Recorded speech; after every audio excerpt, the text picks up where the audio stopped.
Hoje ele me enviou flores, e mesmo não sendo meu aniversário, ou nenhum outro dia especial. Novamente ontem eu recebi flores, mas na noite passada ele atirou-me contra a parede e ameaçou a me asfixiar. Parecia um pesadelo, mas como dos pesadelos nós acordamos e descobrimos que não é real. Mas hoje eu acordei cheia de dores, com cortes e golpes por todos os lados. Mas eu sei que ele está arrependido, porque hoje ele me enviou flores e não é dia dos namorados ou nenhum outro dia especial.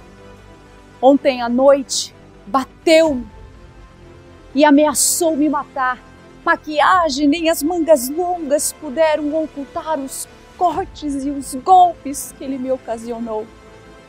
Não pude ir ao trabalho porque não queria que ninguém o soubesse. Mas eu sei que ele está arrependido, porque ele me enviou flores e não é dia das mães ou nenhum outro dia. Ontem à noite ele voltou a bater-me, mas dessa vez foi tão pior. E se eu conseguisse denunciá-lo, o que é que aconteceria comigo? Como eu, sozinha, conseguiria manter os meus filhos sozinha? Tenho tanto medo, eu dependo tanto dele, que tenho medo de o deixá-lo. Me sinto tão frustrada e arrependida, pois se desde a primeira vez eu não tivesse aceitado isso comigo, essa situação não estaria acontecendo. Mas eu sei que ele está arrependido, porque ele me enviou flores e hoje não é nosso aniversário de casamento ou nenhuma outra data especial, e mesmo com essa vida tão corrida, ele lembrou de mim e me enviou flores.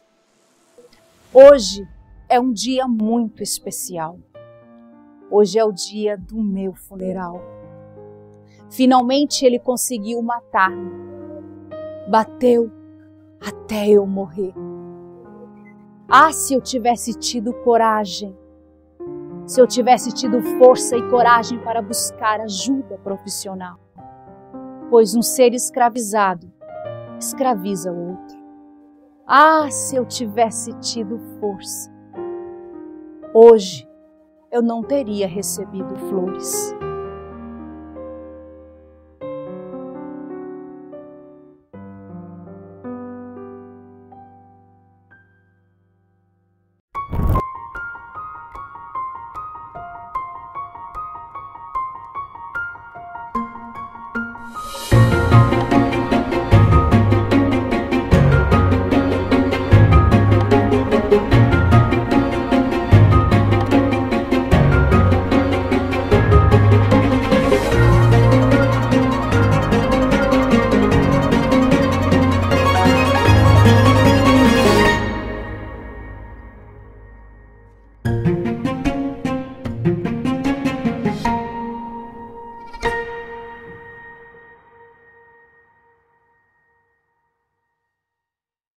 Sejam muito bem-vindas ao nosso Maio Mulher.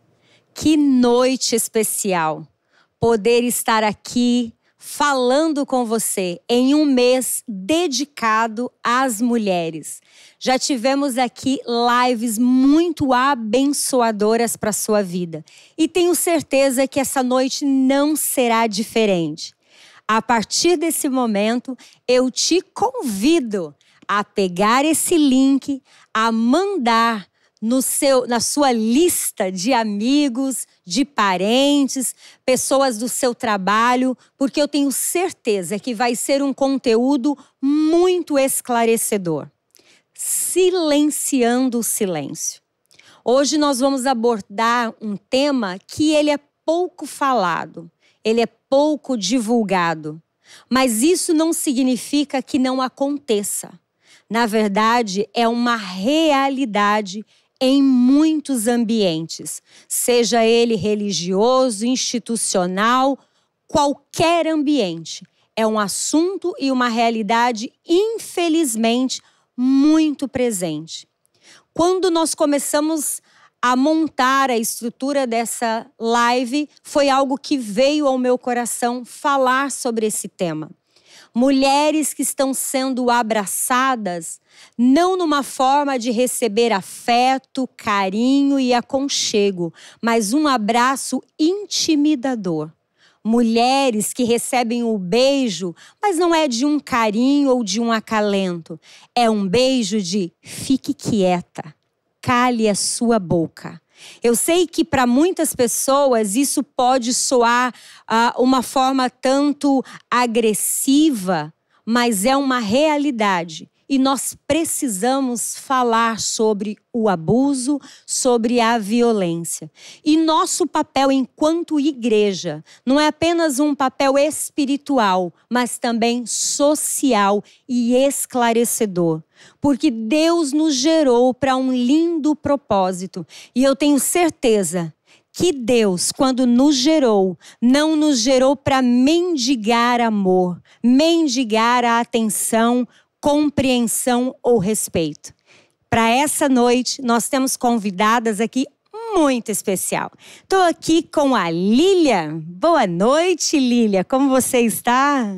Boa noite. Estou bem, graças a Deus. E feliz de estar aqui. Linda. Estamos aqui com a Nayene. Boa noite, Nayene. Boa noite, uma honra estar aqui com vocês, falando dessa temática tão importante, né, para nós mulheres. Boa noite, Silvana. Boa noite, pastora. Boa noite, meninas. Muito feliz de estar participando dessa live hoje com vocês. E o coração? Muito acelerado. Estou aqui com a Érica. Boa noite, Érica. Boa noite, pastora. Estou muito feliz de estar aqui, de estar com essas meninas para a gente falar de um tema tão necessário. Quando nós começamos com esse projeto, quando isso nasceu no meu coração, eu vou contar um pouco para vocês como que foi essa minha primeira experiência com o assunto, com o tema. Nós tínhamos chegado aqui em Marlborough, tínhamos assumido a igreja naquela semana e seria o nosso primeiro culto do domingo. E eu lembro que nós éramos muito poucas pessoas dentro da igreja, então assim, você conseguia ver o rosto de todos que estavam ali sentados.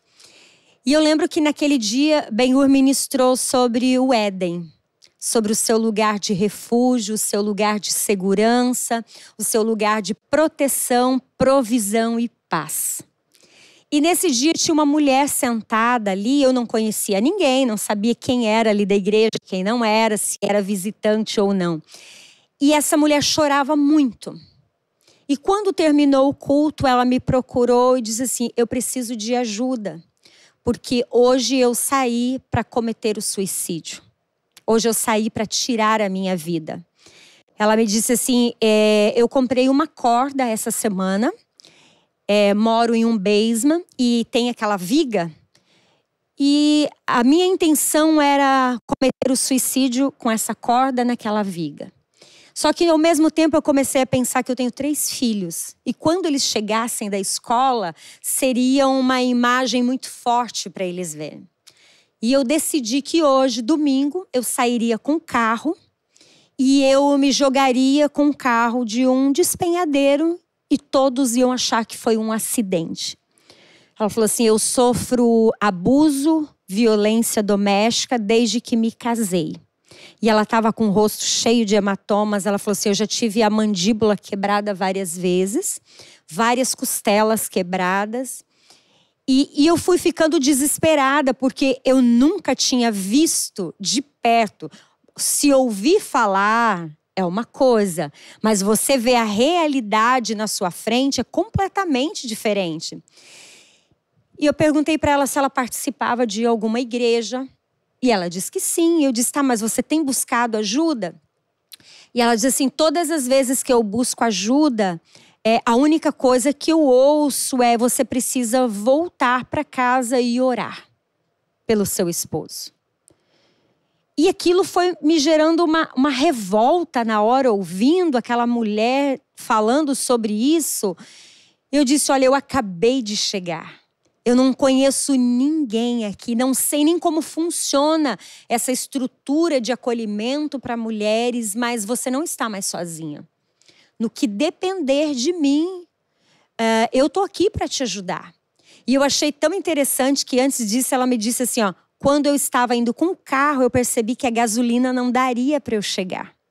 E quando eu vi, eu parei num posto. E quando eu olhei, a igreja estava na frente do posto. E eu entrei aqui na igreja como fosse a minha despedida do mundo. Ela falou, eu não sabia que Deus ia falar tão forte no meu coração. E a partir daquele momento, eu comecei em uma busca de oração, dizendo, Deus, é uma realidade dentro da igreja. Mulheres estão precisando de ajuda e que o Senhor levante profissionais, que o Senhor levante mulheres com a mesma vontade, com o mesmo desejo de fazer esse trabalho. E aí me apresenta quem chega para falar comigo, Érica. Fala aí, Érica, como foi sua chegada? Foi. Como psicóloga desde o Brasil, assim, a gente sempre recebe essa demanda. Às vezes é explícita, assim, mas muitas vezes a gente só descobre com o tempo. E não foi uma coisa planejada, não foi uma coisa que eu olhei o tema e falei, eu quero ser isso, quero trabalhar com isso. Mas o Senhor foi encaminhando essas mulheres e eu fui aprendendo a política brasileira, as coisas que a gente tinha, todo o recurso que a gente tinha para trabalhar com violência, né, contra as mulheres, todos os tipos de violência. E aí, quando eu me mudo para os Estados Unidos, né, invariavelmente as pessoas começam a te procurar e essa demanda chega. Olha, minha vizinha conhecia minha prima que falou que tinha você e tal. E a demanda começou. E eu comecei a ajudar essas mulheres da forma que eu conseguia, com apoio psicológico, porque eu não conhecia a lei, eu não sabia como é que fazia. Mas pelo menos eu estava dando esse acolhimento, né, essa ajuda, esse direcionamento que a gente consegue dar. Até que, é claro que quando você mexe com esse tipo, sempre tem um abusador que ele está atento e que ele está atento a qualquer mudança da vítima. Então, quando ela começa a ficar um pouquinho mais fortinha, um pouquinho mais menos vulnerável, ele começa a investigar o que está acontecendo, né? E aí, ameaça por e-mail, por WhatsApp, ok. Mas uma vez, eu atendi uma mulher e ela falava bem ruim, porque ela estava também assim com a mandíbula já bem fraturada. Tinha filhos pequenos e eu comecei a ajudá-la e conversar com ela. E uns dias depois eu recebi uma ligação desse abusador. E ele falou, olha, eu gravei tudo o que você falou. Os maus conselhos que você deu para minha mulher. E eu vou procurar a lei. E eu sei, né, aonde você mora. Né? A gente morava na mesma cidade. E aí, quando isso aconteceu, eu falei, meu Deus, eu não posso mais me expor a esse risco ou me expor a minha família, né, a esse tipo de perigo. E aí eu comecei a buscar em Deus o que eu ia fazer. Eu fiz um projeto parecido com o projeto que eu tinha no Brasil, mas eu não conhecia as leis. E aí eu conheci uma pessoa na Flórida e falou, você precisa de uma parceria de uma igreja. Porque aqui funciona, explicou as leis para mim. E aí eu, com o meu projetinho, comecei a bater de porta em porta nas igrejas, né? Olha, eu tenho esse projeto, eu sou psicóloga, é gratuito, eu treino as meninas. Vamos orar, vamos orar. Eu procurei na cidade, eu procurei todo lugar que eu conheci, uma igreja brasileira. Eu ia com a minha pastinha rosa, debaixo do braço, e né, toda animada. E era não ou vamos orar, e estão orando até hoje. E aí eu estava bem desanimada. Eu falei, então acho que Deus não tem mais isso para mim. Eu não tenho mais como ajudar essas mulheres. Eu não vou, né, me colocar em risco dessa forma mais. E já estava desistindo, né, quando a gente se mudou para a aba. E eu realmente não ia falar mais. Porque eu falei, ela vai ficar sem graça se ela me dizer não e eu vou continuar aqui. Daí vai ficar um climão assim, né? Aí, no dia que a gente terminou, foi a pastora que deu a classe para nós de membresia, né? E no último dia, assim, indo embora, eu falei, eu vou falar agora e daí eu vou embora, qualquer coisa, né? Que daí não fica aquele climão. Aí eu falei, pastora, eu sou psicóloga, eu tenho um projeto, a hora que você quiser, e sobre violência doméstica. E aí ela olhou para mim e falou, venha tal dia, tal hora, falar comigo, né? E aí eu falei, eu vou lá para ela dizer que vai orar, que não é uma coisa assim, que, né? E realmente a gente tem essa barreira, né, nas igrejas, na nossa cultura de uma forma geral, né? Falar que existe violência dentro da igreja é muito pesado, né? E muita gente prefere fingir que não tem, né? Então, e aí eu cheguei com a minha pastinha rosa, assim, já sem esperança, né? E essas mulheres, né, que começavam a me procurar, eu direcionava para alguma outra colega, porque eu não sabia o que fazer.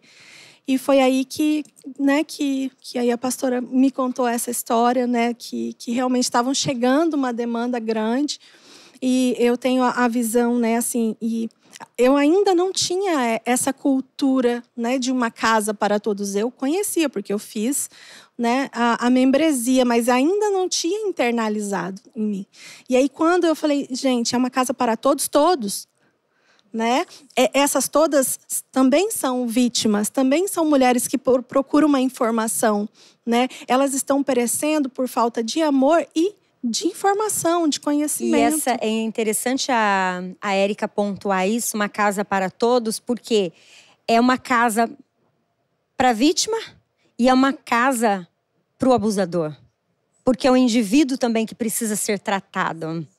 Então, assim, foi algo… Quando nasceu o projeto Arise, nós começamos, assim, sonhando… Mas nós não tínhamos noção da dimensão e a proporção que ele tomaria. E vai tomar ainda mais. Porque essa é a primeira vez que nós estamos falando abertamente sobre o projeto. Porque tudo que aconteceu até agora foi de maneira muito discreta. Então, esse é o primeiro momento que nós estamos falando abertamente, dizendo é uma realidade, acontece, e nós, enquanto igreja, nós estamos trabalhando e batalhando contra isso. Porque nós acreditamos em um ambiente saudável, em casas curadas e abençoadas. E uma das coisas que a Érica sempre pontua é, nós não estamos falando aqui sobre divórcio.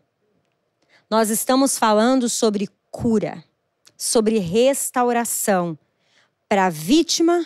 E se o abusador entender e compreender que ele também precisa de ajuda, nós também estamos dispostos a ajudar a vida dele. Porque é uma construção, né? E claro, tem os casos extremos que realmente a gente tem que afastar a vítima, a gente aconselha a procurar mesmo uma proteção, mas isso é uma porcentagem menor. Né? A ideia é que essa cultura da violência, né, que é a minha cruz, eu tenho que viver isso. Não, eu estou pagando o preço pela salvação dele, pela salvação do meu casamento. Tem essa cultura muito errada, né? E eu sempre falo, então, o sacrifício de Jesus não foi suficiente. Tem que ter o teu sacrifício também. Né? Então, como se ela fosse responsável pela alma dele, responsável espiritualmente por ele, como se ela tem que morrer de novo na cruz, porque que ele não valeu. Exato, para salvar a alma dele, eu dou a minha vida, mais ou menos isso, né? Então, assim, é uma cultura, e na nossa cultura brasileira, muitos homens, eles cometem abusos psicológicos, abuso financeiro, abuso digital, né? Sem saber que isso é um abuso, porque era assim já era assim na minha casa, meu pai era assim, todo mundo era assim. E a mulher também não entende que ela sofre um abuso. E muitas vezes isso continua acontecendo por falta de um posicionamento, por falta de uma conversa, por falta de uma orientação. Né? E acaba chegando às vias de fato, a separação do casal, né? A destruição de uma família. Então não é todo caso que realmente não tem o que fazer, assim, que seria, né, a separação iminente. Então, a ideia mesmo é que tenha que a gente, e como nós estamos, né, todo o programa do Arise e as voluntárias que tem o treinamento, nós estamos preparadas. Nada que elas vão nos contar vai nos chocar. Nada do que elas vão trazer a gente vai julgar. Nós estamos aqui para amar, para acolher, ninguém obriga nada, mas nós estamos aqui para dizer, você não está sozinha, eu acredito que você está sofrendo isso e eu estou aqui para te ajudar. E nós sabemos que o grande perigo é quando nós vamos perdendo a nossa identidade. Quem nós somos em Deus, quem nós fomos geradas para ser em Deus. Então eu vou pedir para a Nayane falar um pouco sobre disso. Quando a mulher vai esquecendo quem ela é e ela acaba, vai absorvendo tudo aquilo e acreditando que realmente ela é aquela pessoa. Então, isso é muito comum. Até porque, como a Érica trouxe, essa questão cultural, a gente também está falando de uma questão de repetição de padrão. Então, essa mulher, enfim, ela viveu isso na casa dos pais, dos avós, né? Então, ela nem consegue ver que tem uma outra saída. Ela não consegue, não tem o que comparar. Então, é aquilo que ela aprendeu, é daquela forma. É lógico que, com o passar do tempo, as coisas vão se agravando. E a perda da identidade acontece aí, né? Nesse ponto específico, onde ela realmente se vê abafada, às vezes conscientemente ou inconscientemente, de quem ela é naquela situação, naquela casa. Qual é o papel daquela mulher, daquela mãe, daquela filha, né? Enfim, daquela profissional. Por quê? Porque realmente o abusador, ele é tão pontual e tão preciso no que ele faz e sutil ao mesmo tempo, até um pouco contraditório, porque a mulher ela entra nesse enredo sem saber explicar direito como ela entrou. E o que ela está fazendo ali. Né? Às vezes tem lapsos de consciência, que tem algo que está equivocado, mas ela não sabe nem qual é a saída, qual é o começo, qual é o princípio de tudo. Perder a identidade é o primeiro ponto. E o que isso acarreta? Acarreta em ela não frutificar em nenhuma área da vida, até mesmo na própria relação conjugal. Ela deixa de frutificar ali, onde ela teria que dar frutos. E o que acontece? Ela vai passando esse tipo de comportamento, né, esse tipo de padrão para os filhos. E as coisas vão se perpetuando, né? Vai passando de geração para geração. Isso é muito ruim. E tem essa questão envolvida desse abafar nessa situação dessa mulher, onde ela se silencia, né? Porque ora, às vezes, ela acha que é aquilo mesmo, né? Eu nasci para sofrer, a minha síndrome é essa aqui, viver nesse contexto. E se eu tenho algum lapso de consciência de algo que não está legal, como é que eu saio daqui? Aonde eu vou procurar ajuda? Né? Se é uma cristã que, de repente, está lidando com esse bloqueio, né, da religiosidade, que ela se depara com isso, ela se sente limitada, acuada em pedir ajuda para o próprio pastor, de vergonha, de expor a casa, né? Porque ela vai expor o marido, ela vai expor a família, ela vai expor a situação que ela está vivendo, né? Então tem essa série de bloqueios, são etapas que ela tem que ir vencendo aos pouquinhos. E a gente sabe que isso é uma realidade, instalada dentro da igreja, fora da igreja, e isso precisa ser clarificado. Essa informação precisa chegar para essas mulheres, para elas entenderem qual é o papel delas, que elas podem sair dessa situação se quiserem, entendendo que elas não precisam viver isso, né? Porque é muito bem delimitado para elas que, olha, você tem uma linha. E é muito tênue isso entre ela entender que ela pode sair dali e pedir ajuda ou aceitar aquela situação. E acaba que por falta de informação, de acesso à informação adequada, porque a gente sabe que tem muita informação truncada, né? Mas a informação adequada, o profissional adequado, capacitado, qualificado para poder atender, é complicado de você fazer essa conexão, né? Então, é uma coisa que tem que ser falada, sim, e a gente precisa estar atento aos detalhes, porque é nos detalhes que isso acontece. Porque, assim, é muito fácil você se vestir da religião. É muito fácil você olhar um padrão e seguir, não, naquele ambiente eu tenho que me comportar dessa forma. Naquele outro ambiente eu tenho que me comportar dessa forma. Então, você vai adquirindo várias máscaras. Para cada ambiente, você troca apenas de máscara. Esquece que essa pessoa tem um sentimento. Esquece que essa família está absorvendo tudo isso. Então, eu falo assim que nós temos aquele lado, o crentez. Você se vestir de dizer assim, eu sei como se comporta, eu sei a fala, eu sei o trejeito, eu sei como anda, eu sei como senta. Mas e na sua intimidade? Como que isso acontece? E eu chamei a Silvana, eu falei, Silvana, eu quero que você esteja lá um pouquinho com a gente para falar. Porque assim, olhando para a vida da Silvana hoje, o que eu observo? Nós tivemos o nosso espetáculo de Páscoa, que foi maravilhoso.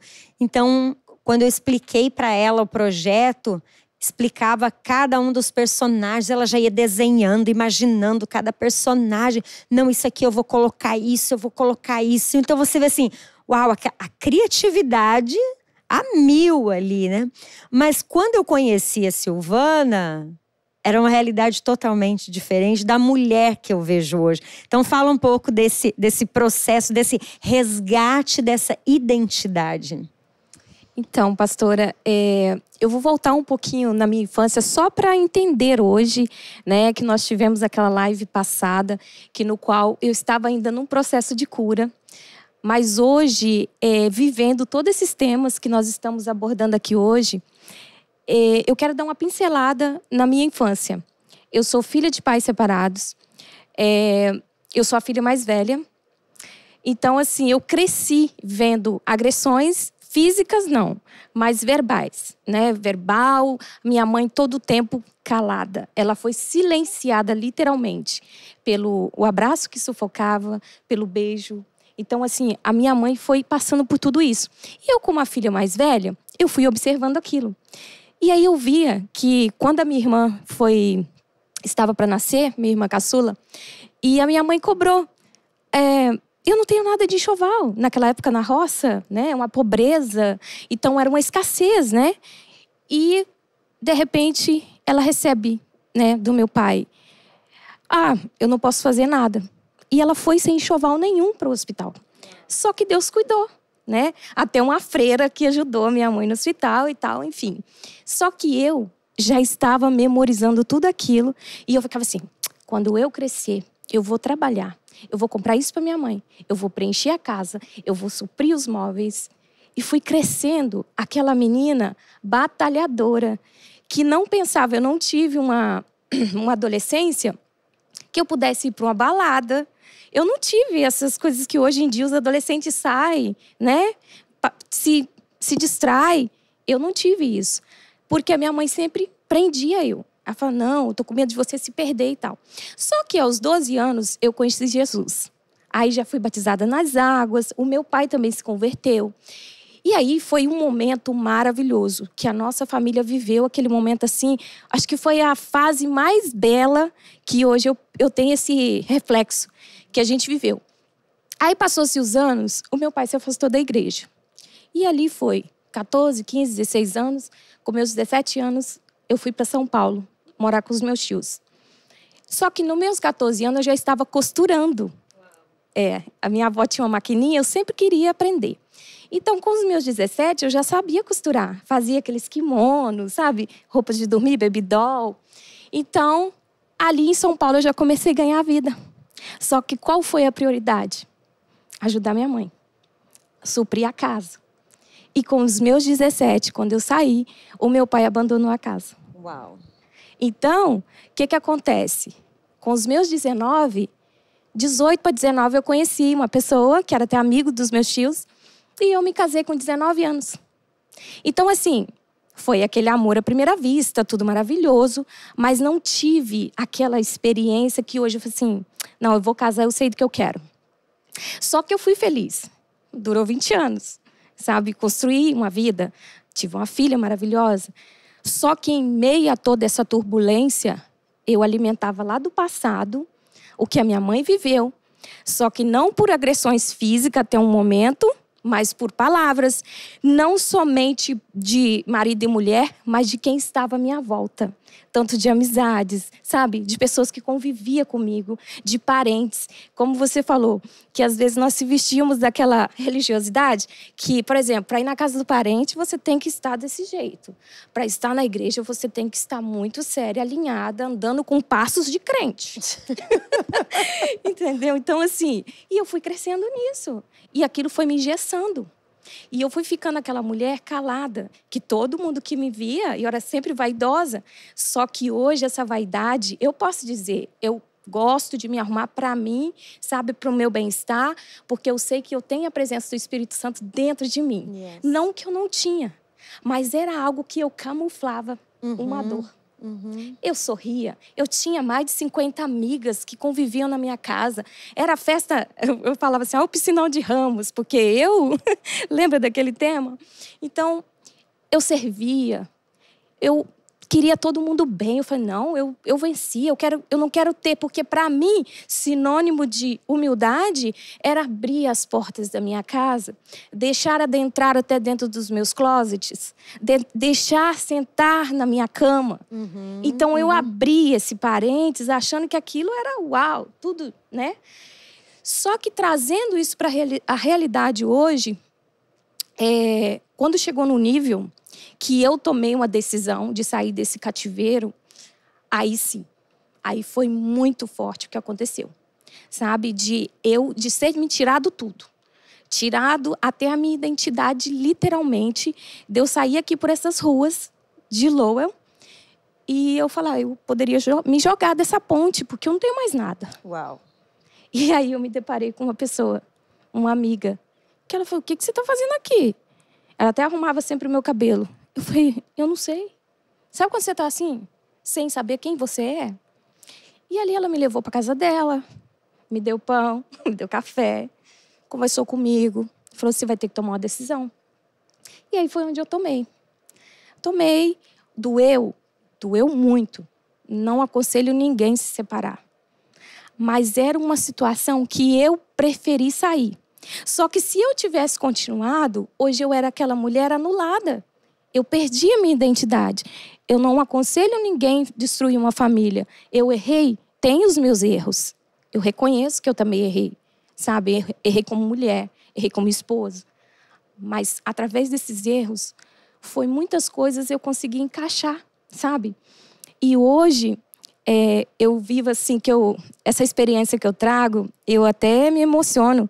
Que quando eu cheguei na Abatiante, né, uma amiga minha lá do Brasil falou assim, Silvana, nem que você atravesse a cidade, mas vai até o Pastor Benhu. Oh, meu Deus. Falou assim, Pastor Benhu tá lá, a Diandra tá lá, eu sigo a Diandra nas redes sociais. Vai lá, a pastora Vivi vai te abraçar. E realmente, eu saí de Low, né? A Lília, né, mora lá, já sabe. E eu vim para Marlboro. E quando eu cheguei ali na porta, vi vocês com esse carinho, recebendo todo mundo. A igreja ainda estava pequenininha, né? Mas ali que Deus foi me tratando. E o que foi mais incrível, que nessa situação toda que eu vivi, a Nai, né, as profissionais aqui vão entender tudo isso, a Gabi se calou. Ela perdeu a voz. E a Gabi chegou na igreja, ela não tinha voz. As pessoas falavam com ela, a Gabi não falava. Ela não respondia. Ela não respondia. Ela só balançava a cabeça, assim, ou não. E não falava. E ali eu vi que ela gostou de ficar no meio dos adolescentes. Aí eu fui trazendo. Até outro dia nós estávamos conversando. Hoje a Gabi, ela já foi no Brasil, pôde ver os avós, a família. A menina é outra, cheia de projetos, quer fazer medicina. Mãe, eu vou tirar minha carta. Só que hoje, o que o Espírito Santo fez na minha vida, preparou uma pessoa que hoje eu sou casada com Enéas. Claro que casamento não é fácil, não é fonte de rosas, né? Aquela perfeição. Mas tem dia que a gente quer, né? Pelo amor de Deus, não, mas é natural. Mas o importante é a gente reconhecer que nós temos que ter muito diálogo e saber que é o Espírito Santo que nos conduz, né? Eu quero acrescentar na fala da Silvana que é comum esse comportamento. Então, ela viveu um contexto tóxico, né? nos pais, com os pais. E você não fica medindo os próximos passos. Você, de alguma forma, e na maioria inconsciente, você quer sair daquele lugar. Né, de agressão verbal que seja, psicológica, emocional, financeira, enfim. Verdade. E você quis sair daquele contexto para viver algo novo. E é meio que inconsequente se a gente for analisar o pé da letra, né? A gente não calculou os riscos. Exatamente. Foi. Exatamente. Foi ele apareceu, foi aquela pessoa que te E eu completou. me joguei, sabe? Assim, Exatamente. Você entrou de cabeça, né? E é um comportamento natural, né? Dessas pessoas que vivem isso. Exatamente. E eu me joguei assim, sem medo. Falei, meu Deus, eu não sei o que vai ser daqui pra frente. Mas todo mundo falava assim, e recebia muitas vozes, né? Ou você fica, ou você sai, ou você ora. Porque o tempo inteiro foi a religiosidade. Não, vamos fazer uma campanha de jejum, que Deus vai mudar. E eu, cada vez me corrompendo. E é tão interessante porque nós estamos falando sobre silenciar esse silêncio, dar uma voz a quem literalmente foi arrancado o direito de falar sobre. Que ela viveu esse silenciar e a transferência já estava acontecendo na vida da filha. Então, assim, você já via uma adolescente silenciada. Tipo assim, eu não tenho voz. Por que eu vou falar se eu não sou ouvida? Exatamente. Se eu não sou percebida? Então, você vê que é uma coisa que vai passando de geração em geração. Até que alguém se levante, se posicione, dizer, não, posso ter sofrido isso lá atrás, mas daqui para frente eu me levanto para escrever uma nova história. Eu me nego a essa transferência, né? É a famosa frase, né? Vai acabar em mim. Yes. Vai morrer em mim esse ciclo tóxico, enfim, né? Que a gente vem vivendo de maldição hereditária, né? Sim. Que a gente sabe que isso é real, né? Não só uma questão emocional, é espiritual também. Então, esse posicionamento é para dizer, a partir daqui, a minha geração futura está curada. Eles não vão precisar passar por isso, né? Tanto filhas e filhos, né? Meninos e meninas. Isso é importante. Esse poder de autoconsciência e de procurar ajuda, sair desse lugar, entender que tem várias questões que precisam ser resolvidas, muitas pontas soltas emocionalmente falando, espiritualmente falando, e falar, não, eu paro aqui, deu.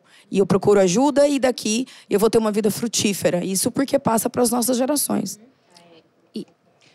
Eu ia dizer que o interessante no testemunho da Silvana, né, que é lindo, é uma violência em pequenas doses ou em doses disfarçadas, né? Não é aquela violência que foi no final, pelo que eu entendi, no né? Final que foi no final, mas ela foi por anos silenciada ali. Tipo assim, eu tenho um sonho de costurar. Não, melhor você me ajudar com isso daqui, para com isso, nada disso. Exatamente. Eu sempre quis aprender tal coisa. Para quê? Para que você quer aprender isso? Então, às vezes não é com grosseria, às vezes não é com estupidez, mas devagar vai abraçando com a intenção não de aconchego, mas de mobilizar, parar você. Você ficar ali imóvel. E a gente, infelizmente, vê muitos maridos, companheiros hoje que fazem isso sem ter essa noção que ele está, sim, sendo tóxico, muitas vezes abusivo. Né? Porque, assim, nem sempre ela vai pensar a mesma coisa que você. Vocês vão combinar objetivos, mas uma mulher tem sonhos, tem desejos, tem necessidades que não fazem muito sentido para um homem. E quando ele ignora isso, ele está simplesmente afastando ela do propósito de vida que ela tinha, está afastando ela de quem ela é.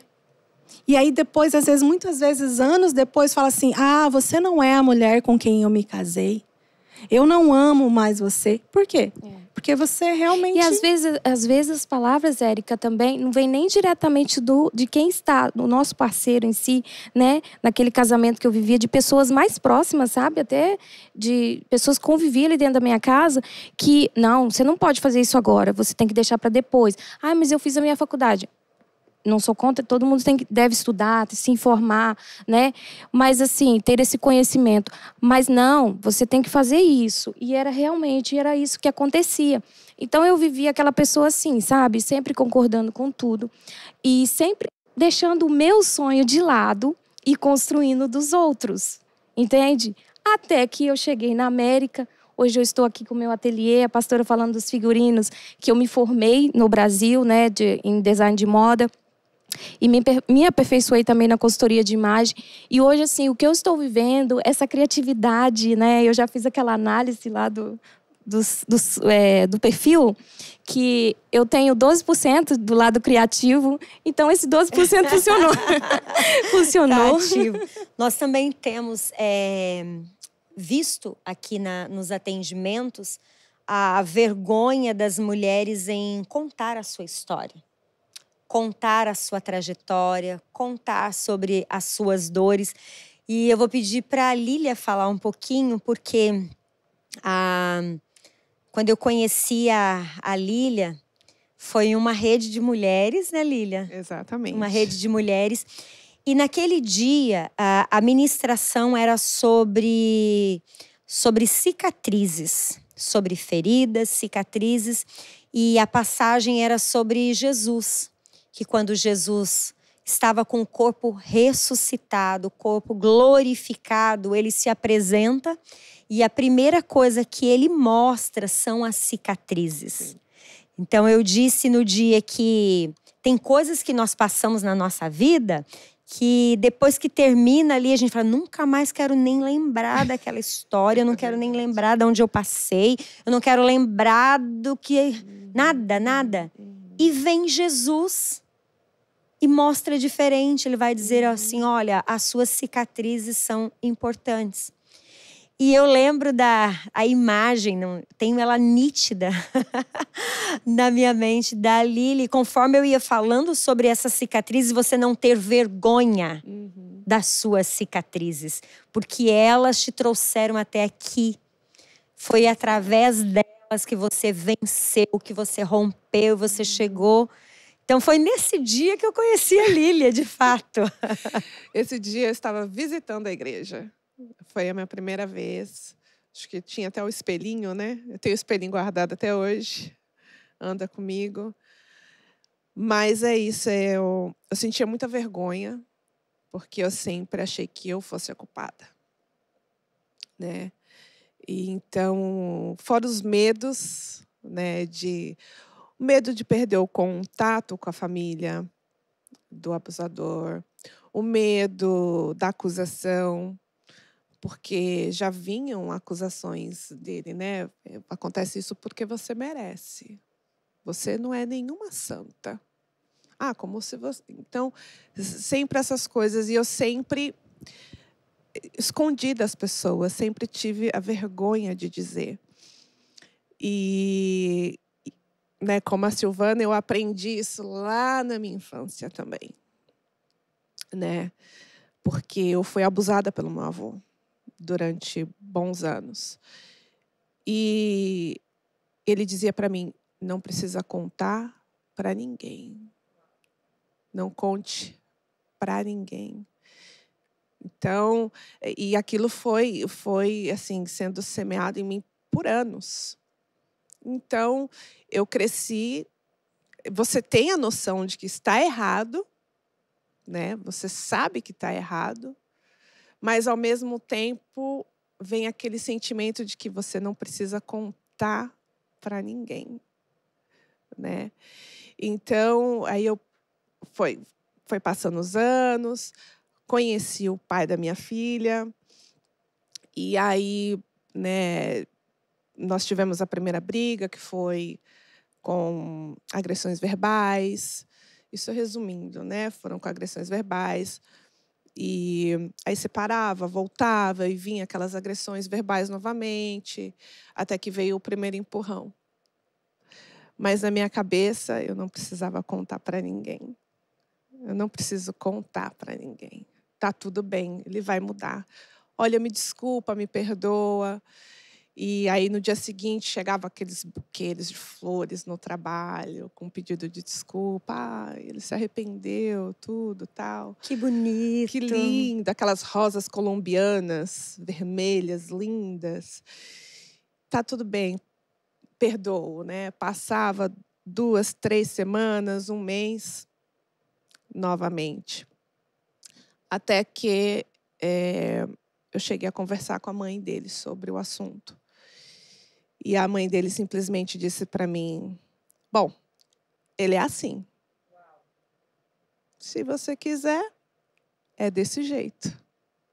Se não, melhor separar. E aí eu lembrei do meu avô. Uau. Né? Tá tudo bem, não precisa contar para ninguém. E eu fui levando, até que eu engravidei, né? E quando eu descobri, contei para ele, bom, eu não vou cuidar de filho de ninguém. Estou fazendo faculdade e não vou cuidar. E aí, no mercado negro, vamos dizer assim, né, comprei um remédio. E tomei e fiquei na casa dele. E a mãe dele vinha toda hora no quarto, provavelmente assim, desconfiava, né? E tá tudo bem? Não, tá tudo bem, só tô com uma dor de estômago. E ao contrário, ele vinha, esse remédio não vai funcionar, esse negócio não tá funcionando. Essa coisa não vai funcionar. E eu ali morrendo de dor, e aquele negócio, isso não vai funcionar, isso não vai funcionar. Bom, funcionou. E dali eu achei que, eu falei, bom, ele vai mudar, vai tudo mudar, vai ser diferente, né? Vamos continuar juntos. E aí passaram as agressões físicas, né? Passou a ser um pouco mais forte. De a gente sair para casas noturnas, porque na época eu não era cristã, né? De ir para casas noturnas e ele abrir a porta do carro e me empurrar com o carro, né? Dirigindo o carro. E vinha depois aquela mesma história. As flores no dia seguinte no trabalho, o pedido de desculpa. E eu achando que tudo ia mudar. Mas aí eu comecei a não falar mais. Eu não contava mais, nem para o meu pai, não contava. Então foram alguns anos assim, até que eu engravidei da Júlia, né? E eu falei, bom, agora muda, né? Agora ele vai mudar. E eu tomei a decisão de que eu não faria novamente um aborto. E foi oferecido dinheiro para mim por parte da família, para que eu fizesse esse aborto. E eu, não, eu vou ter. Tive. E aí, depois, essas agressões, elas começaram a acontecer na frente da minha filha. Né? Ela muito pequena, e aí começou a acontecer na frente dela. E duas das que mais... não que as outras não tenham me marcado, mas duas que mais eu me lembro. Uma foi eu indo trabalhar, ele tinha me dado um perfume de presente, e eu andava sempre com uma mochila, a Júlia no car seat, no banco de trás. E aí ele olhou para mim, onde você vai com essa mochila? O que tem dentro dessa mochila? Eu falei, não, tem um perfume que você me deu de presente, né? Mas não precisa trabalhar cheirosa, não. Não precisa trabalhar maquiada, não precisa trabalhar arrumada, né? E eu tinha, de fato, deixado tudo isso para trás. Coisas que eu gostava de fazer, usar roupa colorida. Então, sempre mais simples, não arrumava tanto o cabelo, não passava tanta maquiagem. E aí, até perfume deixei de usar. E aí, ele falou assim, não, você não vai levar essa mochila. E ele puxou a mochila. Nessa que ele puxou, eu fui pegar, falei, não, eu vou levar, porque tem coisas minhas aqui. E a Júlia acordada no banco de trás. Do jeito que ele estava, ele me deu um murro. Meu olho na hora inchou. E eu precisava trabalhar. Né? E aí, o carro numa rampa, desliguei o carro em movimento, joguei pela janela a chave. Peguei a minha filha e liguei para a tia dele, porque eu estava indo levar a Júlia para a casa da tia. Falei, olha, aconteceu algo aqui e eu estou com medo e eu não vou trabalhar e eu preciso que você venha aqui. E ela foi. E ela perguntou, é a primeira vez que acontece? E eu morrendo de vergonha, que eu não queria contar. E eu falei, é a primeira vez. é a primeira vez que acontece. Porque eu sempre tive um carinho muito grande pela tia dele. E eu tinha medo de se eu contasse a verdade para ela, de perder todo esse carinho por mim e pela minha filha. Eu falei, gente, se eu contar, eles vão virar as costas para mim, vão falar que eu estou inventando, eles não vão acreditar, né? E, bom, tive que enfrentar o trabalho, tive que ir ao médico do trabalho, porque ele precisava ver se era verdade aquilo ali. E aí o médico viu, falou assim, olha, tudo bem, eu te dou 2 semanas para ficar em casa, porque não tinha como ir trabalhar, pela maneira que estava meu rosto. E aí, passou uns 2 dias, as rosas chegaram novamente, com um pedido de desculpa, e que isso jamais iria acontecer, novamente. E aí aconteceu. E nisso eu nunca contei para o meu pai, né? Eu sempre tive vergonha de contar isso para o meu pai.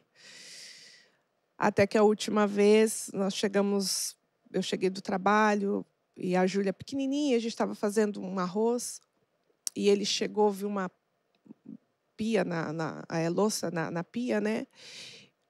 Abriu a porta e falou, limpa tudo isso daqui, porque alguém tem que cozinhar. E aí eu falei, olha, eu preciso fazer a comida para ela primeiro, né? E já que eu cozinho. Ele, não, você vai fazer isso agora. Passou a mão na pia, fora, derrubou toda a louça. A água borbulhando com arroz. Ele pegou, jogou na parede, na porta, escorreu tudo pela porta. E a Júlia começou a chorar desesperada. Quando eu vi o jeito que a Júlia ficou pequenininha, ela tinha uns 1 aninho, 2. Quando eu vi a maneira como a Júlia ficou, eu segurei a Júlia e corri para o banheiro. E aí eu tremia e eu precisava, falar assim, eu ficava, Deus, sem conhecer Deus, gente, sem intimidade nenhuma, eu não sabia nada sobre Deus, eu sabia que Ele existia e sabia o que era certo e o que era errado, ponto. Era isso que eu sabia. E eu tremia e falava, Deus, me tira daqui. E ele batia na porta e falava assim, você só sai daqui dentro de um saco preto. Você não vai sair daqui de outra maneira, só dentro de um saco preto. Eu estava com o celular, liguei para o meu pai, eu fiquei 3 horas trancada num banheiro com a minha filha. E é tão interessante a forma que ela foi contando, né, essa evolução da violência. Porque o que a gente observa mais no depoimento, né, Érica, das mulheres, é essa forma gradativa, né? Não começa num rompente, né? Começa de forma muito gradativa. Muito. E, geralmente, a gente não quer acreditar. A vítima fala, não, gente, eu não casei com um abusador. Eu, toda inteligente, empoderada, né, cheia de informação, como é que eu vou explicar isso? Né? Então, a gente não aceita, não é isso? Exatamente. Você ainda você fica, não, ele vai mudar. Poxa, mas com a família, quando está todo mundo junto, é tão diferente. Nossa, me trata tão bem. Sim. Ah, mas são ele me manda perfeitos. flores no dia seguinte. Exatamente. E a vergonha, né, que a gente fica. Porque, gente, já pensou? Eu falei, meu Deus, o que fulano vai pensar? O que aquela pessoa vai olhar para mim? Exato. E aí foi quando eu procurei ajuda, que até foi esse exemplo. Imagine uma caneta, eu vou colocar aqui nessa parede. Hoje eu vou furar um pouquinho. Amanhã eu vou furar mais, até acontecer ali um ato fatal, que pode ser a vida da gente que estava em risco. Né? Eu acho que são doses diárias. Eu acho que por isso que é tão difícil a mulher, deixar a Nayene falar sobre isso, é mais difícil a mulher perceber, porque assim, como não chega de uma forma tão brusca, então ela vai se acostumando, eu acho que essa seria a palavra, ela vai se acostumando àquela nova rotina, né? Por ser tão gradual. Exatamente. É a frase clássica. Não aconteceu no primeiro tapa. Foi uma palavra maldita, foi um olhar esquisito, né? Foi uma uma situação constrangedora que você passou com ele. Talvez ele falou de maneira inadequada com você em algum lugar público. Foi uma brincadeira, né? Uma brincadeira que te machucou sutilmente e tudo bem, como a Lília mesmo trouxe. Aquela esperança de que isso foi um fato isolado. Isso não vai mais acontecer. E aí, cada situação que você vai vivendo, vão acontecendo outros enredos que fica meio até complicado emocionalmente falando, dessa mulher linkar uma coisa a outra. Ela demora para fazer esse link. Mas quando ela chega nessa situação, que ela juntou essas pontas, já tomou uma proporção muito grande. Né, de constrangimento, de ferida emocional, de uma casa desestruturada, os filhos vivenciando esse tipo de comportamento, né, que no fundo a mãe, por mais maluco que seja, tão contraditório, a gente escuta tanto isso, a mãe levando essa paulada emocional e às vezes verbal e física, não quer expor o pai para os filhos. Ainda fica num mecanismo de poupar o pai para os filhos, né? De não querer falar mal do pai, né? O teu pai que causou isso. Por culpa do teu pai, nós estamos passando o XYZ. Né? Então, ela fica nesse processo que é demorado, né? E nesse ponto, lógico, a mulher tem identidade zero.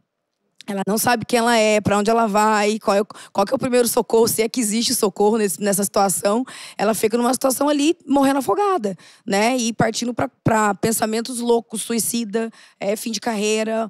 Quem eu começo a matar primeiro aqui? Né? Esse tipo de loucura que passa, que a gente escuta. É absurdo, mas é o que elas falam. Elas calculam milimetricamente o que fazer para querer sair dessa situação, né? Por falta de informação, por medo, por vergonha, né, por rejeição, por uma questão de religiosidade, onde você tem que cumprir aquele papel da mulher sábia, mal interpretado, que fica lá levando surra, quietinha, porque, né, eu tenho que roer o osso, porque a minha avó roeu, minha mãe roeu, e eu tenho que ficar nesse papel. E isso toma uma proporção gigante. Então, esse tipo de movimento tem que ser alertado, sim. Né? Não começa num tapão. Começa numa situação muito sutil, que ele talvez fique regulando o lugar que você frequenta. Daqui a pouco ele não... Esse primeiro e a mulher aceitar. Exatamente. Que a gente fala que é um abuso social, o marido que controla. Ela, de repente, está encontrando com as amigas para tomar um chá, ou as amigas vão em casa, ou ela sai para encontrar as amigas, aí vai cortando aos pouquinhos, você não vai estar mais naquele lugar com aquelas pessoas, controlador de rede social, ela não pode ter um Instagram, ela não pode, compartilhar nada com as amigas. Começa em coisas sutis, e eles vão, de maneira muito milimétrica mesmo, apontando para todos os alvos possíveis, para poder controlar 100% essa mulher. E o relato da Lília, a questão da maquiagem, do perfume, é o que a gente mais ouve. É o que a gente mais ouve. O interessante é que à medida que ela foi contando, a voz dela foi baixando, né? Ou seja, assim, isso tem um reflexo no psicológico e de repente ela falou, e aí eu falei para Deus, e ela lembrou do que dá força e a voz dela voltou, né? Então, assim, é tão forte, é uma cicatriz tão... que molda tudo, mas o importante é que você olha e sabe, eu vivi, eu sobrevivi, eu sei como sai, né? Então, assim, a Nay falou bem certinho, assim, eles vão cortando. Então, eles vão diminuindo as suas amigas, eles vão diminuindo o seu espaço, os seus sonhos. É para o bem da família, era para o nosso bem. Então, tipo assim, para não arrumar confusão, não vou me maquiar, né? E a gente vai perdendo tanto... o seu sonho, o seu propósito, o seu objetivo, que você não vê motivo mais. Não vê beleza em você mesmo. Para que eu vou me arrumar se eu só vou ficar em casa? Aí ele fala, para que você vai se arrumar? Você é tão bonita assim? Para com isso, para de bobeira, não precisa disso. Cuidado, né? Ah, mas eu queria fazer não sei o quê. Não, mas não precisa, tá ótimo, não sei o quê. E tipo assim, é um elogio que disfarça uma poda.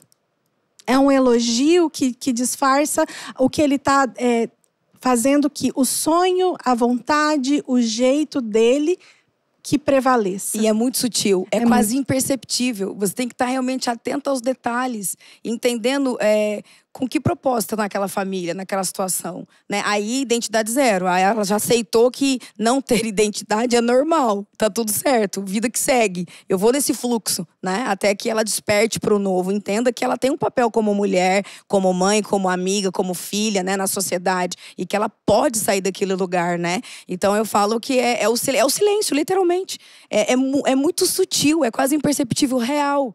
A gente vai vendo sedutores. Eles são perfeitos. Como que você vai dizer que aquele homem perfeito, que abre a porta do carro na frente dos outros, que faz isso, que faz aquilo, é esse monstro? E né? é tão interessante porque as mulheres que chegam aqui para conversar, para ter esse momento, a gente deixa muito claro que a última coisa que a gente vai falar é sobre o relacionamento. Nós vamos falar primeiro sobre você. Sobre você enquanto mulher, você enquanto pessoa, você enquanto profissional, você enquanto amiga, filha, mãe. Porque a partir do momento que você sabe quem você é o resgate dessa identidade, é o resgate de quem você foi gerada para ser, para depois você ver as outras coisas. E esse ponto é muito importante, que tem relatos assim, eu não sei começar a falar de mim. Uhum. É como se ela realmente tivesse perdido a história da própria vida. Ela sabe o que o marido gosta, o que o filho gosta, o que a amiga gosta, outras todo mundo gosta. Mas se for fazer uma pergunta muito direta, né? Qual foi a última vez que você se amou? Que você olhou pra você? Que você se curtiu? Que você fez algo para você? Elas demoram pra contar, ficam na memória buscando que quando aconteceu esse episódio. Né? E aí é um movimento já muito pontual, né? Já é um dado muito importante de que elas estão nesse processo. De estar sozinha.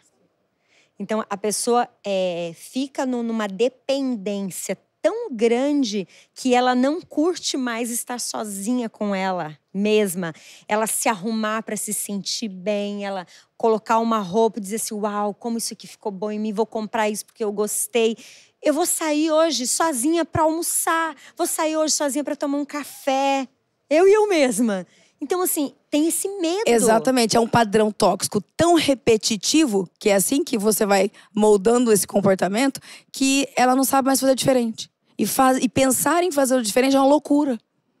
E um comportamento abusivo, né, que tem aqui, voltando a falar, às vezes é o sonho, o objetivo americano. Muitas vezes o casal combina isso e aí o sonho dela passa a ser o sonho de juntar o dinheiro. E todas as outras coisas que ela almeja, que ela precisa, que ela quer, é cortado. Né? Então, assim, ela vai perdendo o amor próprio. E às vezes, assim, não tem um outro tipo de violência, muitas vezes, mas tem esse. Isso é um relato muito grande. Aí eu falo, tá, mas qual que é o seu sonho? Você já se deparou com isso, né? Qual o seu sonho? Elas não sabem. Falei, mas você não tem um sonho? Meu sonho é que o meu filho se forme. Não. Qual o seu sonho? Ai, que todo mundo seja feliz. Não, o seu, ela não sabe. Ela se perdeu, assim. E o que você gosta? Não sei. Mas tem uma outra questão aqui também, Érica. Olha, eu já vou causar aqui.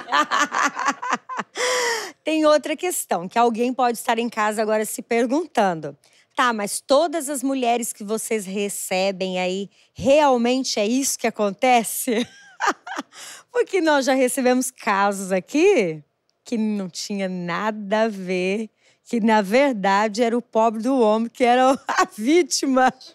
Fala aí, Érica. A gente fala o abusador por causa da quantidade que acontece mais com homem do que mulheres.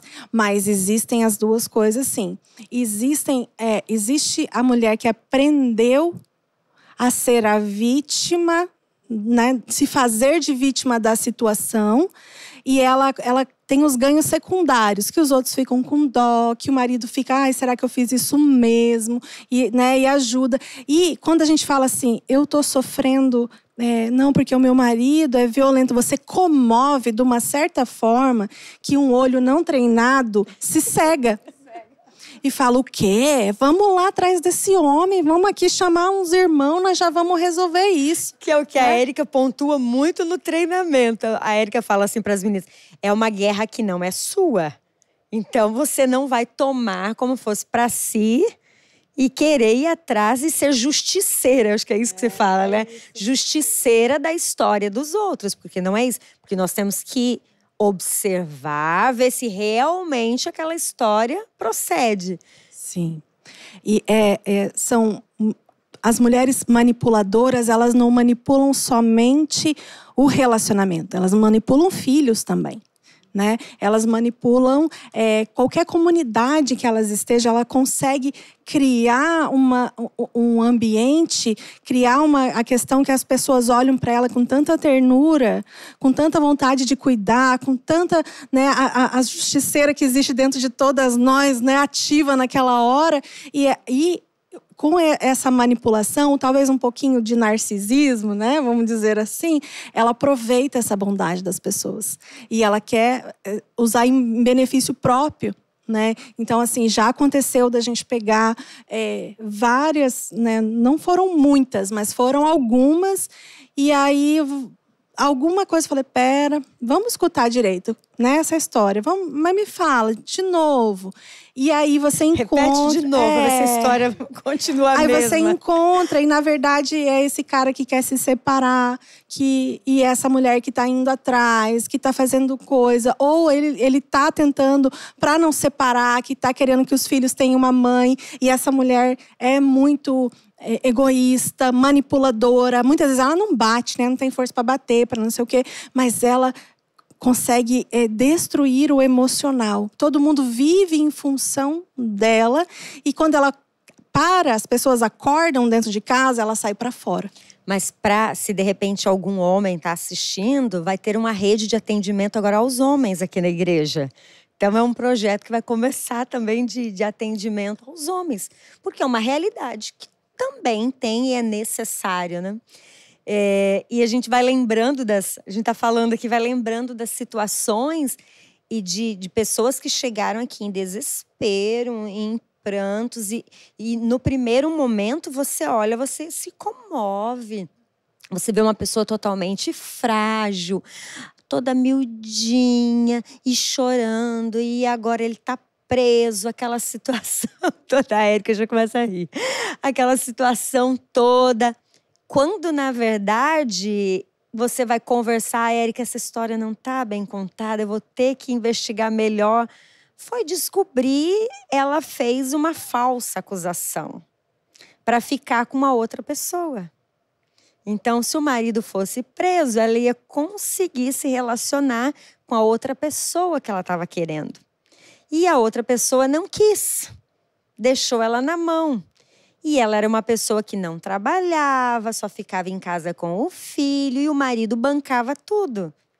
Quando ela viu que o outro pretendente não quis mais, o marido estava preso e ela ia ter que trabalhar para sustentar o filho, ela entrou em desespero.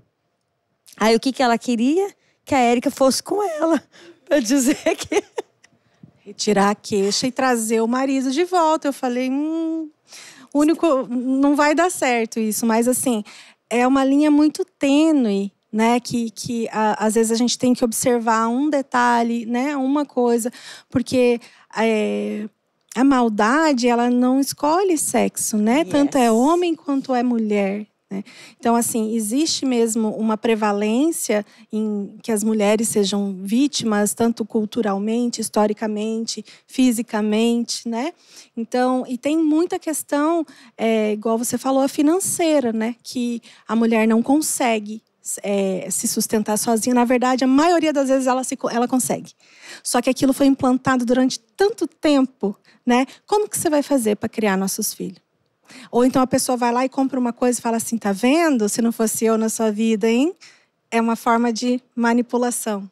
Como que você ia fazer para pagar umas férias dessa para nossa família? Olha aí, tá vendo? Que bom que a gente tá junto. É um elogio, mas na verdade é uma manipulação. Quando ela vai separar, a mente traz tudo isso. Fala, olha aí, não vou ter dinheiro, não vou conseguir, meus filhos vão passar fome, nunca mais vou tirar férias.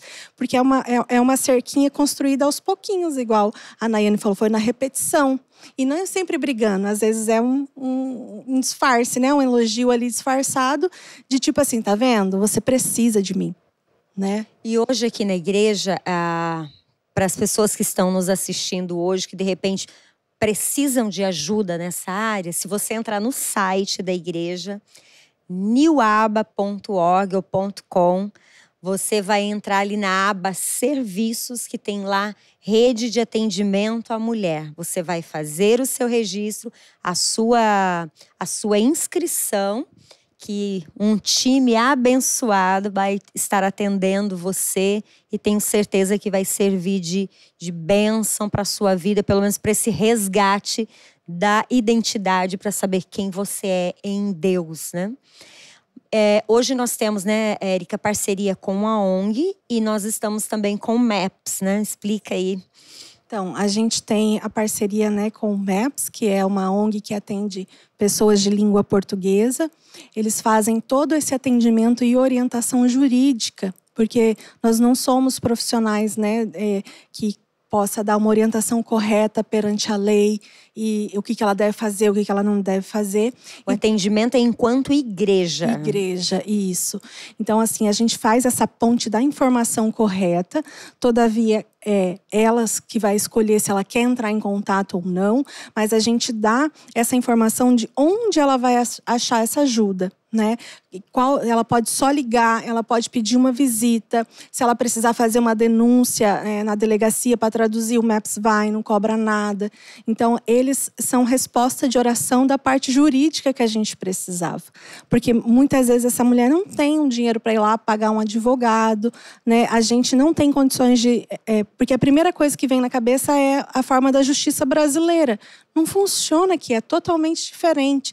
Então, às vezes, a gente quer ajudar e prejudica.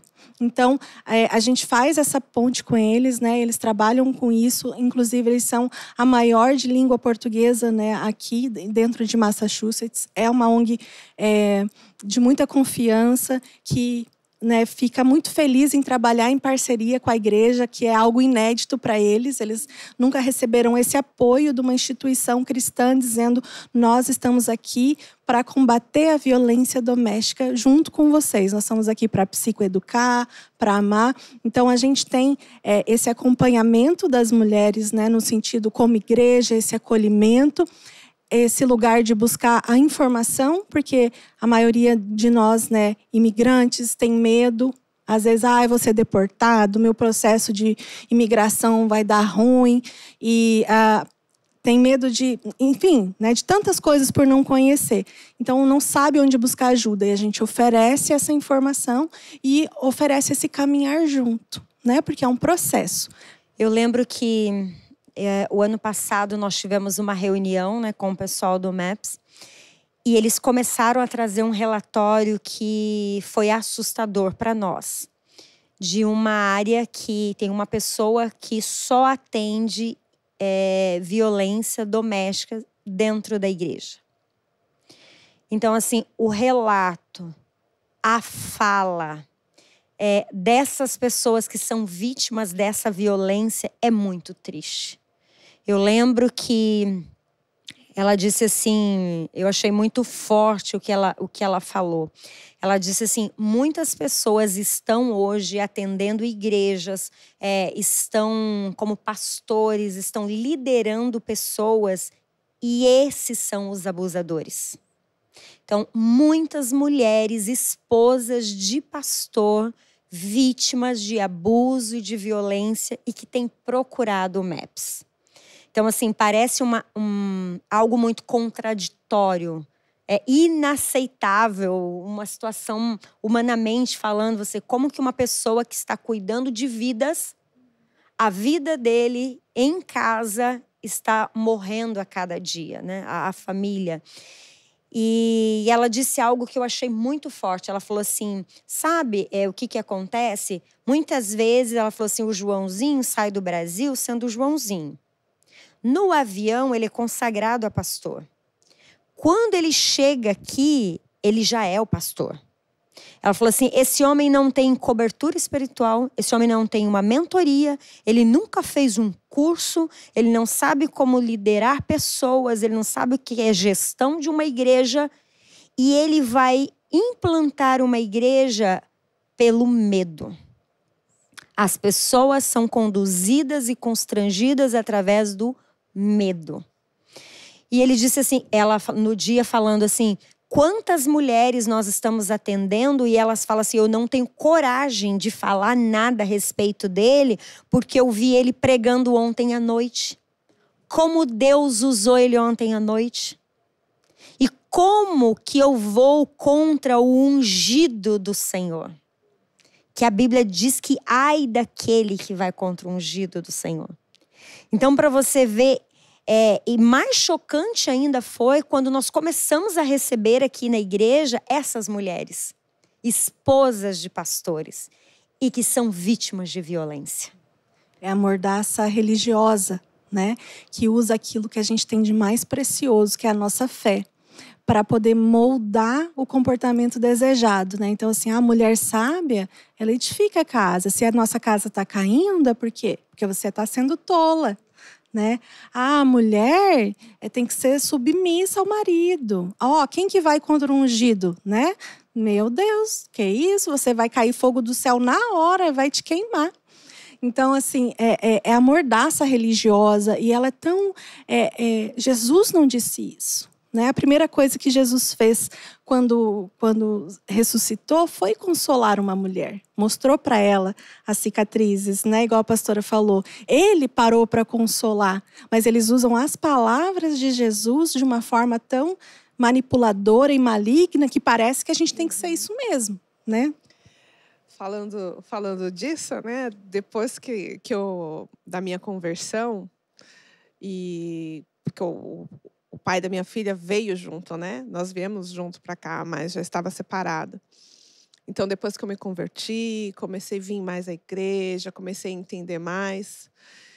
Uma vez ele parou, e ele não é convertido nem nada, ele parou do lado do carro e falou assim, tá uma verdadeira beata, hein?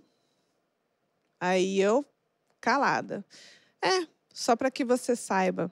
Sabia que as mulheres, elas devem ser submissas aos seus maridos? Eu olhei para ele e eu falei, bom, eu acho que a visão que você tem de submissão é totalmente equivocada. É totalmente diferente da que eu venho aprendendo dentro da casa do Senhor. E ele só para você entender. E mesmo separada dele. Né, mesmo já não mais com ele. Ele ainda tentou usar, né, dessa palavra para mim. Muito forte, gente. E é tão interessante que a mesma pessoa, não sendo cristão, mas ele sabe a abordagem abusiva, religiosa, abusiva. E essa questão também da submissão, não é você estar debaixo de um jugo. A submissão é você entender o propósito, eu entendo aquilo que Deus tem para nós, eu entendo todo o propósito de Deus para nós e juntos nós vamos fazer de tudo para que esse propósito de Deus se estabeleça na nossa vida. Eu costumo dizer que é como se fosse um guarda-chuva. Eu estou com você, debaixo dessa proteção divina, para que juntos nós sigamos esse propósito. Só que estar debaixo de um guarda-chuva é a proteção, não é um guarda-chuva furado, né? Onde você está molhando todinho que você continua lá embaixo. Eu vejo nesses enredos assim de contato direto com pessoas que a violência, uma das mais complicadas, se não for a maior, de vencer é a religiosa. Yes. Porque quem está no mundo, já está no mundo. Não tem esse protocolo, entendeu? Não tem essa linha, né, espiritual para seguir, para entender como é que eu funciono agora. Simplesmente... não vive essa realidade, né? Então, é uma realidade isolada. Então, é como se eles vencessem, essas pessoas, essas mulheres, vencessem isso com muito mais rapidez, né? A questão desse abuso religioso é muito conflituoso, porque briga diretamente com a tua nascente. Se eu estou falando de identidade, eu estou falando, bom, eu preciso me conectar à minha nascente. A minha nascente é Jesus. Eu tenho que olhar para aquilo que Ele já planejou para mim. Não é mais sobre mim especificamente. Só que daí vem a abordagem do abuso religioso de maneira contraditória a isso. Fica um conflito muito grande. Tá, mas vem cá, a minha identidade fica onde então? Né, se o meu pastor, né, ou o meu marido, que é o meu abusador, que é meu líder que está lá dentro, usando a própria palavra de Deus, que fala sobre a minha identidade, que tá tudo bem eu ficar nesse lugar, usando esses versículos isolados, né, de maneira totalmente deturpada, né, que a mulher sabe, então fica lá caladinha no silêncio, apanhando, sendo massacrada, humilhada, diminuída, né, esquecida, e tá tudo bem. Então é um movimento muito mais delicado, é um movimento que exige muito mais atenção, né, muito mais cuidado para poder lidar, para poder tirar essas mulheres dessa situação. A Nayane falando ali, eu lembrei de algo. Nós temos um pastor no Japão e ele fala um português muito quebrado, né? E eu lembro um dia que ele ligou pro Ben-Hur, aí ele falou assim pro Ben-Hur, vou mudar a igreja. Aí o Ben-Hur, pastor, como assim vou mudar a igreja? Tô olhando a igreja, mulherada, igreja muito feia. Tudo triste, cara triste e feia. Preciso mudar a igreja. E pro japonês, que é todo radical, né? Todo não me toque. Então, para ele, enquanto pastor, olha a visão dele. Poxa, eu tô olhando para o ambiente da igreja, eu tô percebendo que essas mulheres estão muito apáticas, elas estão muito feias, amargas. Ele, não, vou mudar a igreja. Mulher muito feia, igreja. Ele fala todo quebrado o português dele, a Nene falando ali, eu lembrei dele. E realmente ele mudou a igreja. Aí ele falou assim, agora a mulher da igreja é tudo bonita. Tudo alegre. Mas era aquela mentalidade religiosa. Que a mulher não podia se arrumar, a mulher não podia se vestir bem. E era aquele estereotipo de ser uma mulher de Deus. Tinha que estar naquele padrão, naquele modelo. Se saísse daquilo ali, não tinha mais unção. Então, para uma pessoa assim de uma certa idade olhar e dizer assim, não, isso não é ser cristão. Essas mulheres estão tristes. Não vejo alegria no olhar delas, né? Então, é obra mesmo do Espírito Santo, né? Porque como que você vai mudar uma mentalidade de alguém que já tem uma certa idade, né? Gente, para fechar aqui a nossa noite, que tá tão bom o nosso papo aqui, eu acredito que eles já aumentaram o nosso horário ali, que nós estamos falando aqui o tempo todo.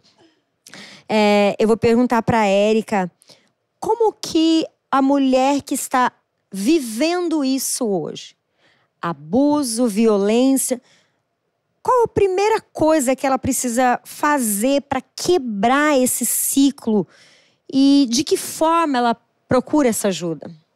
Primeiro é ela entender que Jesus não quer isso dela. Ele não está pedindo isso, você não está sendo punida por merecimento, né? Então, primeiro ela precisa entender que Jesus quer que ela saia dessa situação. É o primeiro elo da corrente que se abre, né? E buscar ajuda é você poder... A gente não pode romantizar. Não é a primeira porta, às vezes, que você vai bater que vão te ajudar. Yes. Né?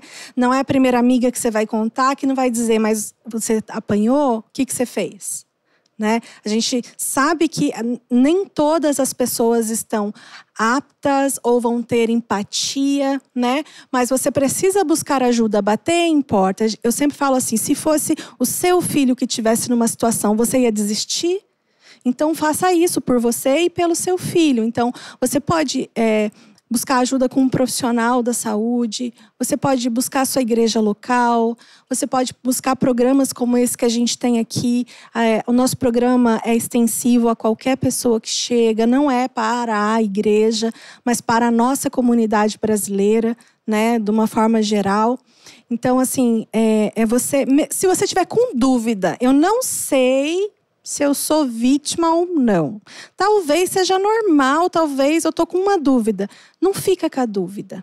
Venha conversar. Às vezes as coisas podem ser arrumadas com orientação, com acompanhamento, para que isso não se evolua. Mas a primeira coisa mesmo é você entender que isso não é para você e que sim, vai ter pessoas que não vão conseguir te ajudar, mas vai haver pessoas querendo te ajudar, que foi o que aconteceu com a Rise. Eu bati em muitas portas e as portas não se abriram, né? Então, assim, eu já estava desistindo e foi a última, né? Que era uma porta que já estava aberta, ela não estava se abrindo, né? Ela estava aberta. Então, assim, não desista. Você só não sabia onde estava essa porta. Eu não sabia, né? Eu não sabia. Então, assim, o Senhor Jesus tem pessoas que vão te acolher, que vão caminhar com você, que vão te ajudar. Mas isso só vai acontecer se você abrir a boca para falar. Se você não conseguir contar tudo, não tem problema. Conta, fala que precisa de ajuda, que está com uma dificuldade, vai contando aos poucos, mas peça ajuda, né? Eu acho que é o principal. Nayene, o que você diria para as mulheres como um alerta de que o abuso, a violência, a longo prazo, vai trazer muitos danos para essa mulher? Então, qual alerta você faria hoje para essas mulheres? Nós, seres humanos, nascemos para transbordar nessa terra. Nós temos dons e talentos dados por Deus. Nós precisamos frutificar. Essa é a nossa primeira missão. Quando eu olho, né, fazer esse exercício para você, mulher, olhar para você. Quando você olha para você, procura os frutos. E eles não precisam ser grandiosos. São pequenos, são coisas... A gente começa a dar um fruto, né? E o primeiro fruto diz respeito a nós mesmos. Então, a gente pode, sim, olhar um pouco para a nossa jornada lá atrás, na nossa infância, buscar coisas na infância que nós gostávamos, o que nos deixava feliz, por que a gente se alegrava, por que era tão leve viver naquela época. Talvez você tenha coisa para buscar na sua juventude, né? Você não precisa pensar lá quando você tinha lá 7, 8 aninhos, não. Na sua juventude, né? Talvez algo que você, quando casou, deixou de fazer por algum motivo, que era tão bom para você como mulher, se sentir viva, feliz, né? Plena, leve. Às vezes as pessoas ficam procurando coisas muito mirabolantes. E eu falo que a vida acontece no simples, são nos detalhes. É para esses detalhes que você tem que olhar, né? Olhar para você e falar, não, eu preciso me sentir viva nessa situação. Eu tenho algo para agregar. Eu não preciso ser uma sombra, porque eu já fui a sombra de uma relação. Isso é muito ruim, porque eu entendi que eu tinha um protocolo para cumprir naquele relacionamento, né? Então, a gente perde a nossa identidade na sutileza. E a gente precisa olhar para isso e falar, não, eu tenho algo grandioso para fazer. E aqui eu tô vendo que isso não está acontecendo. Por quê que isso não está acontecendo, né? Qual é o mecanismo, né, que eu preciso buscar para sair desse lugar? E é conversando, é dialogando. Eu falo que autoconhecimento é vida. Você precisa saber como você funciona, como você se sente, por que você se sente, por que você gosta, por que você não gosta. É dialogando. E aí você vai vendo que nesse processo se tornou uma preguiça falar sobre isso. Ai, que preguiça, né? A pessoa já não quer mais colocar a cabeça para funcionar. Então, acho que a dica maior, digamos, seria essa, né? Falando desse resgate da sua identidade, sobre o que te faz viver, o que te faz sorrir. É tão legal, né? Ai, eu sou fã da Nay, né? Mas adoro ouvir ela falar. Então, assim, o que é legal, né, Nay, quando a gente acompanha esse processo e a gente vê como elas começam a florescer. Se a gente olhar para a história dela, a gente vê como está muito mais colorida. Se a gente olha para ela, a gente vê que ela está muito mais colorida. É como se fossem as flores da primavera, né? Vai florescendo de novo os dons, os talentos, né? Então, e os dons e os talentos perdidos, igual a Nay falou com a identidade, tá te afastando do propósito. Falar em dons e talentos, gente, finalizando aqui a nossa live, na próxima sexta-feira, dia 24, nós teremos aqui uma vigília, meninas, das 9 à meia-noite. Será uma noite muito especial. Então, na próxima sexta-feira, dia 24, vigília, testemunhos, louvor, adoração, palavras de conhecimento sendo liberada, né, aqui para essas mulheres. E eu tenho certeza que vai ser muito especial. E não é só para as mulheres. Traga o seu esposo, traga os seus filhos, venha em família, que será um momento em família muito especial. E para fechar todo esse mês de maio, dia 1º de junho, nós teremos aqui uma manhã muito abençoada. Vai ser das 8 da manhã às 2 da tarde. As mulheres, às 8 da manhã, vão ser recebidas aqui, meninas, com uma cesta de café da manhã. Vocês têm ideia do que é isso? Vai ser muito especial. Então, você que ainda não adquiriu o seu convite, procure na nossa loja, nosso Aba Store, que vai ter ali o convite para você pegar. Infelizmente, vai ser limitado, porque diante da estrutura que nós estamos montando, né, não tem como fazer para um número muito grande de mulheres.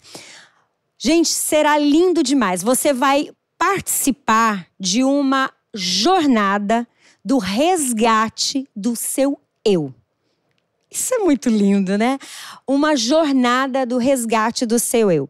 Você vai caminhar, literalmente. Você vai caminhar literalmente por ambientes onde cada ambiente você terá uma ministração para a sua vida. Você vai visitar cada ambiente. Vai ser ambientes de encontros, ambientes de despedidas, ambientes de liberação e cura, ambientes de restauração, ambientes onde a sua criatividade vai ser restaurada, porque nós somos filhas de um Deus criativo. Gente, será uma jornada linda. Dia 1º, não fique de fora.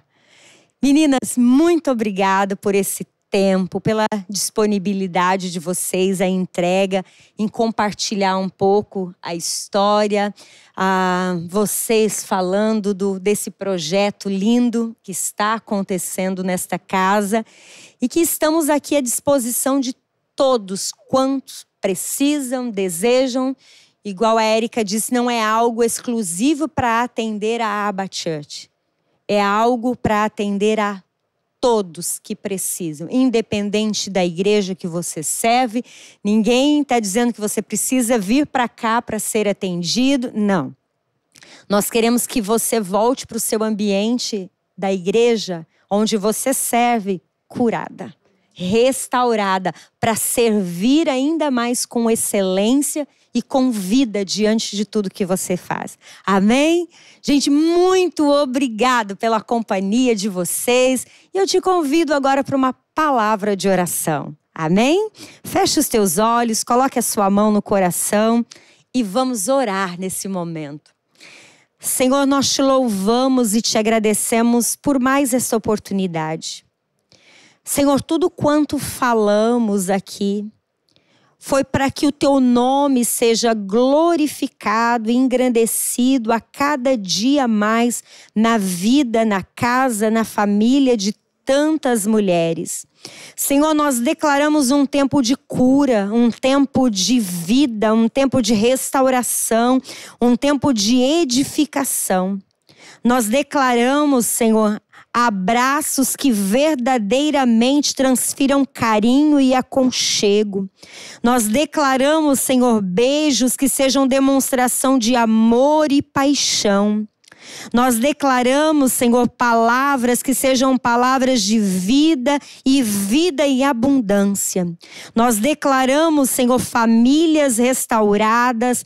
Nós declaramos lares consagrados a Ti. Senhor, onde altares, Senhor, de adoração, de celebração e de vida, Senhor, sejam edificados em todo o tempo.